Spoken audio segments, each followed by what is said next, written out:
আসসালামু আলাইকুম রহমতুল্লাহি ওবরকাতুহু। সম্মানিত দর্শক, বাংলাদেশে বহু সংখ্যক অবৈধ ভারতীয় চাকরি করছেন এবং এখন যিনি আইন মন্ত্রণালয়ের দায়িত্বে নিযুক্ত রয়েছেন উপদেষ্টা জনাব আসিফ নজরুল, তার অভিযোগ ছিল প্রায় ২৬ লাখ ভারতীয় বাংলাদেশে কাজ করছে। সবচেয়ে বড় বিষয়টা হলো যে বাংলাদেশে যারা কাজ করছে সেটা ২৬ লাখ হোক কিংবা ২,২,৬০,০০০ হোক, হোয়াট এভার মেবি, কিন্তু যারা কাজ করছে এদের একটা বিরাট অংশ অবৈধ। মানে আমাদের বাংলাদেশে যদি ওয়ার্ক পারমিট নিয়ে কাজ করতে হয় এবং এই কাজের যে অর্থ সেটি যদি আবার ব্যাংকের মাধ্যমে রেমিটেন্স করে পাঠাতে হয়, তাহলে যে একটা সিস্টেম থাকে সেই সিস্টেমটা ভারতীয়দের ক্ষেত্রে প্রযোজ্য হচ্ছে না। এখানে গার্মেন্টস সেক্টর থেকে শুরু করে বিভিন্ন সেক্টরে লাখ লাখ ভারতীয় চাকরি করছে যার সত্যিকার অর্থে ডাটা নেই। এটা ২,৬০,০০০ হতে পারে, ২৬ লাখ হতে পারে অথবা ২০ লাখ হতে পারে, এতে আশ্চর্য হওয়ার কিছু নেই।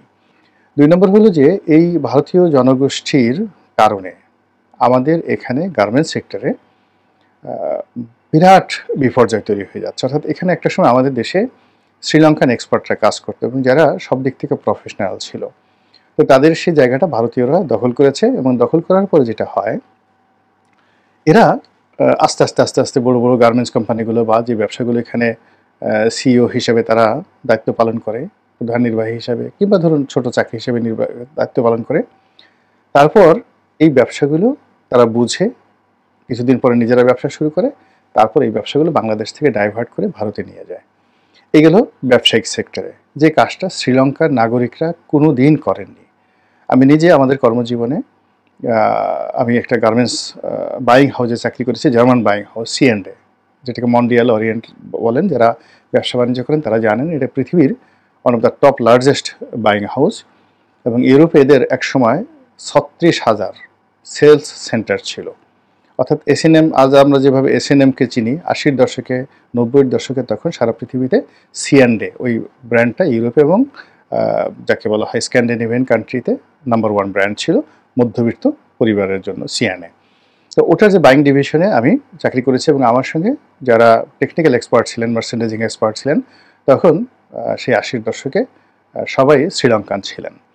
কিন্তু পরবর্তীতে আবার ভারতীয়দের সঙ্গে আমার কাজ করার সুযোগ হয়নি, কিন্তু আমার বন্ধুবান্ধব যারা ফ্যাক্টরির মালিক, তারা যারা ভারতীয়দের সঙ্গে কাজ করেছেন বা যে সকল বাইং হাউসগুলো বাংলাদেশে ভারতীয় মালিকদের বা ভারতীয় এক্সিকিউটিভদের নিয়ন্ত্রণে ছিল, যেমন ধরুন একটা জার্মান বায়ার, তো তিনি বাংলাদেশে যিনি হেড অফ দ্য প্রধান, তাকে মার্চেন্ডাইজিং বা অন্য যে কোনো একটা বিষয়ে তাকে প্রধান করে তিনি পাঠালেন, ধরুন মিস্টার অশোক, কথায় কথা।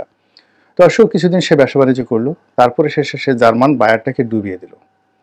জার্মান বায়ারটাকে ডুবিয়ে দিয়ে, জার্মান বায়ার তো ইউরোপে যেটা হয় সেটা হলো সে বাংলাদেশ থেকে মাল কিনে আলটিমেট হয়তো আরেকজন বায়ারের কাছে বিক্রি করে, তো টোটাল জিনিসটা ভারতীয় সেই বায়ার মিস্টার অশোক বুঝে গেল। বুঝে গিয়ে সে জার্মান বায়ারটাকে সে ডুবিয়ে দিল। ডুবিয়ে দেওয়ার পর নিজে একটা বাইং হাউস খুললো। বাইং হাউস খুলে এরপরে সে কী করলো, এখান থেকে ব্যবসা বাণিজ্য করে দ্বিতীয় দফায় সে গার্মেন্টসগুলোকে ডুবালো। দ্বিতীয় দফায় গার্মেন্টসগুলোকে ডুবিয়ে তারপরে শেষে তার এই সমস্ত এক্সপার্ট এবং পুঁজি নিয়ে সে তার নিজের দেশে গিয়ে ব্যবসা বাণিজ্য শুরু করলো। এরকম অসংখ্য ঘটনা ঘটেছে আপার লেভেলে।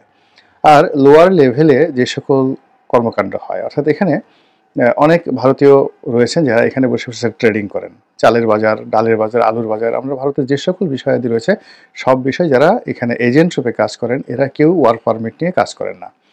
এখন এদের সংখ্যা অনেক।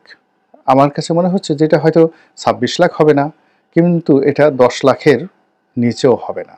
অ্যাটলিস্ট ১০ লাখ ভারতীয় এখানে কাজ করে, যারা বাংলাদেশ থেকে প্রথমত তাদের বেতন, দ্বিতীয়ত এদের লভ্যাংশ এবং হুন্ডি করে এখান থেকে টাকা নিয়ে যাওয়া, এই টোটাল কাজটি যেভাবে বাংলাদেশের ফরেন মুদ্রা তারা ড্রেন করছে, এটা অন্য কোনো জাতিগোষ্ঠী করছে না। দ্বিতীয়ত আমাদের বাংলাদেশে যারা চোর, যাদেরকে আমরা টাকা পাচারের জন্য দায়ী করি, তারাও কিন্তু এই কাজগুলো করছে না। ফলে এই বিষয়গুলোর একটা সুরাহা হওয়া দরকার এবং এখন একটা মোক্ষম সময়। দ্বিতীয় যে কারণে এখন এই ভিডিওটা আজকে করছি সেটা হলো, ভারতে কিন্তু দেখুন যে বাংলাদেশিদেরকে হেয় করার জন্যে দীর্ঘদিন ধরে তারা নানা প্রচার এবং প্রোপাগান্ডা চালাচ্ছে। বাংলাদেশের লোকজন ফকির, তারা ভারতটাকে খেয়ে ফেলছে, এদেরকে লাথি দিয়ে বের করে দিতে হবে, এবং বাংলাদেশের ৩০ লাখ লোক আসামে বাস করে, এরকম নানা রকম প্রচার এবং প্রোপাগান্ডা ভারত চালাচ্ছে। এবং এখানে ভারতের যারা সচেতন নাগরিক রয়েছেন তারা এই যে অতি প্রচার, বাংলাদেশ বিরোধী অতি প্রচার, এটাকে কিন্তু তারা মেনে নিচ্ছেন না। আমি একটা ভারতীয় পার্লামেন্টে দেখলাম যে একজন সেখানকার সংসদ সদস্য, লোকসভার সদস্য, তিনি বেশ বলছেন যে এটা তো একটা বোকার মতো কথা, যেখানে বাংলাদেশের জিডিপি ভারতের চাইতে বেশি, সেখানে কেন বাংলাদেশের লোক ভারতে আসবে? বাংলাদেশ তারা ভারতের চেয়ে দরিদ্র নয়। দ্বিতীয়ত সেখানে এডুকেশন, শিক্ষা ব্যবস্থার একটা উদাহরণ তিনি দিতে গিয়ে বললেন যে এই মুহূর্তে ভারতের 8,000 ভারতীয় ছাত্রছাত্রী বাংলাদেশে অধ্যয়ন করছে, 8,000 ওনার কথা অনুযায়ী। আর বাংলাদেশের ছাত্রছাত্রী সম্ভবত 1,000-3 এখন ভারতের বিভিন্ন কলেজ বিশ্ববিদ্যালয়ে পড়াশোনা করছে বা স্কুলগুলোতে পড়াশোনা করছে। তো সেই অবস্থাতে লাথি দিয়ে বাংলাদেশিদেরকে বের করে দেওয়া হবে, এর চেয়ে বেকুবের মতো কথা হয় না। এটা কিন্তু ভারতীয় সংসদে এই ধরনের আলাপ আলোচনা হচ্ছে। তো এটা বর্তমান সরকার যারা আছেন তাদের জন্য একটা মোক্ষম সময় এরকম একটা ব্যবস্থা নেওয়া। আর যেটি হচ্ছে যে এই মুহূর্তে ভারতে যে মুসলিম বিদ্বেষ শুরু হয়েছে, কাশ্মীরের যে পেহেলগাম, সেখানে যে আক্রমণ, সেই আক্রমণকে কেন্দ্র করে সারা ভারতে যে ধরপাকড় শুরু হয়েছে, এবং সেখানে দেখা গেল গুজরাটে, মানে আশ্চর্য ব্যাপার হলো দক্ষিণ ভারত, বাংলাদেশে যদি ইভেন যদি দিল্লিতে হতো, কলকাতাতে হতো, আসামে হতো, ত্রিপুরা হতো, নাগাল্যান্ড, মিজোরাম, এখানে হতো, বিশ্বাস করা যেত। তারা কয়েকশো লোককে বন্দি করেছে গুজরাটে, নরেন্দ্র মোদীর এলাকাতে। এরা বাঙালি, এদেরকে ধরে বাংলাদেশে পাঠাতে হবে। পরে তদন্ত করে দেখা গেল তাদের মধ্যে একজনও বাঙালি নয়, অর্থাৎ বাংলাদেশি নন। তো এই যে ভারত আমাদেরকে অপমান করার জন্য যে কাজগুলো করে যাচ্ছে, তার যদি উত্তর আমরা দিতে না পারি এবং এই সময়টিতে, তাহলে আমরা আর জীবনে দিতে পারবো না। অন্ততপক্ষে যদি যে ঠিক আছে, যারা ভারতীয় নাগরিকদেরকে দিয়ে কাজ করাতে চান করেন, এখানে সরকারি নিয়ম মেনে, কানুন মেনে তারা যদি এখানে থাকেন, কোনো অসুবিধা নেই। দ্বিতীয়ত এখানে যারা আসতে চান তাদেরকেও ওয়েলকাম। তৃতীয়ত যারা অবৈধ রয়েছেন তারা দরখাস্ত করতে পারেন, আর যারা দরখাস্ত করবেন না, এখন তারা যেভাবে রয়েছেন সেভাবে তারা বাংলাদেশে থাকতে পারবেন না।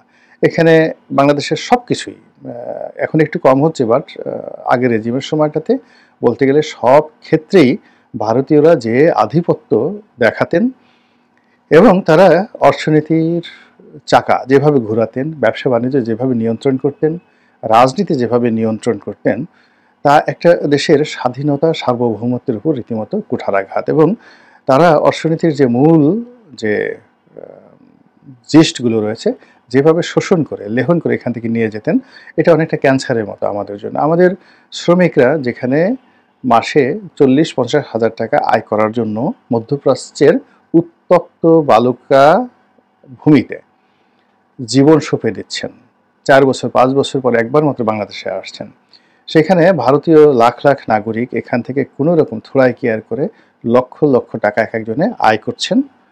তারপরে শেষে অনেকে চোরাকারবারির সাথে জড়িত, অনেকে অনেক অপরাধের সাথে জড়িত। এই যে আপনি ধরুন আমাদের এমপি আনার যে মারা গেলেন কলকাতাতে, আপনি দেখেন এর পিছনে বিরাট একটা স্বর্ণ চোরাচালানি চক্র জড়িত, এবং সেই চক্রের একটা বিরাট গ্রুপ, তারা সেই যশোর এলাকাতে রাজত্ব করতেন, এবং তাদের সেই রাজত্ব কুষ্টিয়া যশোর এলাকার রাজত্বের ক্ষেত্রে এমপি আনার সেখানে হাত দিয়েছিলেন, তার নিজের নখ বসানোর চেষ্টা করছেন, ফলে তাকে কলকাতাতে নিয়ে কিভাবে মেরে ফেলা হলো। আপনাদের একসময় মনে আছে হুন্ডি কাজলের কথা, যে সেই বাংলাদেশের প্রথম যে হুন্ডির ব্যাপারে যাকে ধরা হলো গ্যাংস্টার, তো তার সমস্ত কর্মকাণ্ড ছিল ভারতকে কেন্দ্র করে। এই যে বাংলাদেশের ব্যাংকগুলোকে ডুবিয়ে যাওয়ার ক্ষেত্রে যে লোকটি প্রায় 8,000 কোটি টাকা, আবার বলছে 8,000 কোটি টাকা, $1 বিলিয়ন ওই সময়টিতে 80 টাকা করে যখন ডলারের মূল্য ছিল, যখন এই 8,000 কোটি টাকা ব্যাংকগুলো থেকে লুপাট করলো যে লোকটি, তার নাম পিকে হালদার। সে কি একাই কাজ করেছে? তার সঙ্গে ভারতের বিরাট একটা চক্র ছিল, এবং তার পুরো টাকাটাই তিনি ভারতে পাচার করেছেন। এখন তিনি ভারতে অবস্থান করছেন এবং কয়েকদিন জেল খেটেছেন, আবার জেল থেকে বের হয়ে রাজার হালে তিনি সেখানে কাজকর্ম করে যাচ্ছেন। আর এখন এই যে বাংলাদেশ থেকে যত টাকা, এই মুহূর্তে বাংলাদেশ থেকে যত টাকা হুন্ডি এবং বাট্টার মাধ্যমে যাচ্ছে, এবং আওয়ামী লীগের নেতাদের পকেটে নির্ভয়ে নিশ্চিন্তে যেভাবে টাকাগুলো চলে যাচ্ছে, এইভাবে যদি আরও কিছুদিন চলতে থাকে, একেবারে রীতিমতো বাংলাদেশ ফুটো হয়ে যাবে। তো এই ফুটো বন্ধ যদি ডক্টর মোহাম্মদ ইউনূসের সরকার করতে না পারে, তাহলে তিনি নিজেও কিন্তু ক্ষমতায় থাকতে পারবেন না।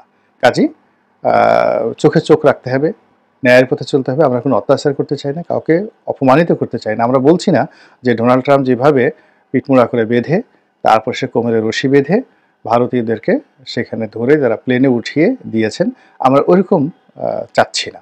আমরা চাচ্ছি যে আমাদের যে সভ্যতা রয়েছে, ভব্যতা রয়েছে, আমরা কোনো গালাগাল করব না। আমরা আইনে যে জিনিসটা রয়েছে, কানুনে যেটা রয়েছে, এবং এটা কেবলমাত্র বাংলাদেশের জন্য নয়, সারা দুনিয়ার জন্য যেটা প্রযোজ্য, সেই কাজগুলি আমরা করব। এবং সেইভাবে যদি একটা অ্যাকশনে যাওয়া যায়, এই মুহূর্তে জনমত হৈ হৈ রই রই করে ডক্টর মোহাম্মদ ইউনূসের পক্ষে চলে যাবে বলেই আমি মনে করছি। আল্লাহ আমাদের সবাইকে হেদায়েত দান করুন এবং হেফাজত করুন। আসসালামু আলাইকুম ওয়া রাহমাতুল্লাহি ওয়া বারাকাতুহু।